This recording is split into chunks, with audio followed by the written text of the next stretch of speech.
Nahimong pinakamubo nga tour of duty sa kasaysayan sa Davao City Police Office ang paglingkod ni Davao City Director Colonel Lito Patay kaganihang Hulyo 10. Kay milungtad lang kini og upat ka oras ug 38 ka minuto. Si Patay milingkod isip DCPO Director alas 8 sa buntag kaganihang Miyerkules, Hulyo 10. Apan usa ka tawag gikan sa Camp Crame mga alas 12:28 sa udto ang kalit nga mitapos sa iyang katungdanan. Kining wala damha nga pagtawag nakapawala niya sa iyang katungdanan isip DCPO Director. Naghulat ang grupo sa Newsline sa usa ka pakighinabi sa bagong hepe sa pulisya. Ang maong tawag wala lang nagtapos sa termino ni Colonel Patay isip DCPO Director kundi nahimong hinungdan sa bagong liderato sulod sa Philippine National Police sa Regional Office. Sa wala pang tawag, ana si Patay sa konferensya, kuyog ang 19 ka mga bagong na-assign ng mga opisyal sa nagkadayang presinto sa Davao City Police Office. Kung diin iyang gituki ang papel sa kapulisan sa pagmintinar sa kahapsay sa usa ka urban city sama sa dakbayan sa Davao o sa istriktong pag-implementar sa 3-minute response time kon 3MRT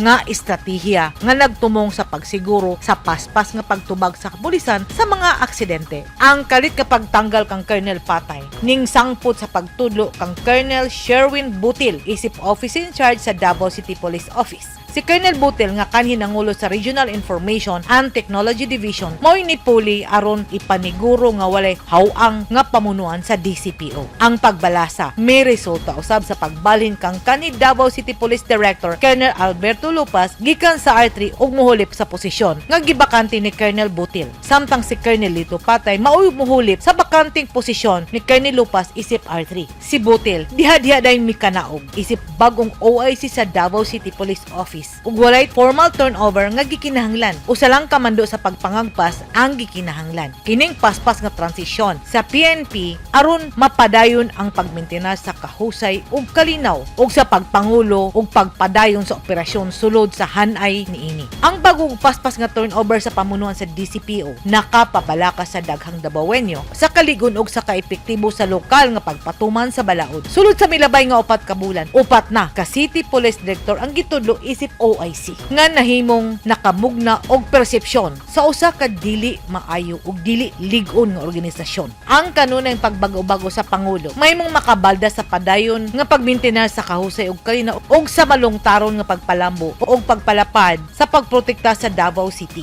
sama sa diskarte sa 3-minute response system. Alang sa dakbayan nga susama sa Davao City na ilhan nga usa ka istriktong lugar sa pagpatuman sa balaod ug gikinahanglan maning kamot ang kapulisan nga mapatigbabaw ang kahusay ug kalinaw. Ang makanunayon nga pagbago-bago sa liderato sa kapulisan posibleng makaapekto sa moral sa kapulisan ug sa ilang abilidad sa epektibong pagtubag sa krimen ug sa mga emerhensya.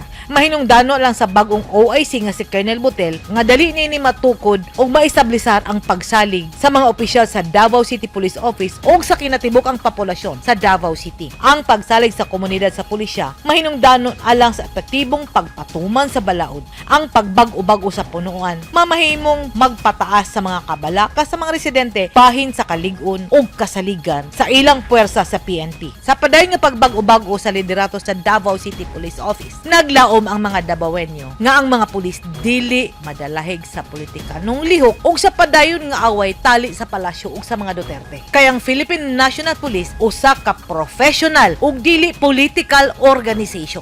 Ang mga pulis na numpa nga protektahan ang balaod atubangan sa bandila ug dili protektahan ang mga tawo nga dunay sariling interest sa ilang pagpanerbisyo. Edit Kaduay Newsline Philippines. Stay safe.